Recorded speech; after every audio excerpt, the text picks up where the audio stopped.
Magandang umaga, ngayon po ay araw ng Lunes, October 16, 2023. Update po muli sa lagay ng panahon. Ayon sa pag-asa, patuloy pa rin ang pag-iral ng northeasterly surface wind flow o ang hangin po mula sa hilagang silangan at nakakaapekto ito ngayon sa extreme northern Luzon.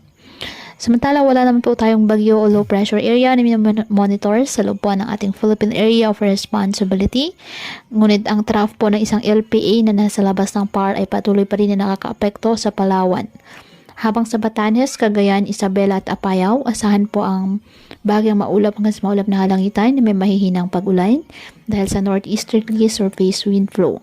Ang nalalabing bahagi ng bansa kasama ang Metro Manila, bahagyang maulap hanggang sa maulap na halangitan with isolated rain showers or thunderstorms dahil po sa localized thunderstorms.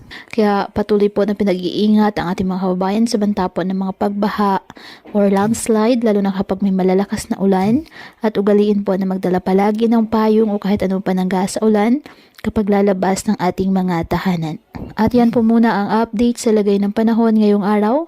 Muli patuloy po tayo na mag-ingat at palaging tandaan, God loves you. Stay safe and God bless.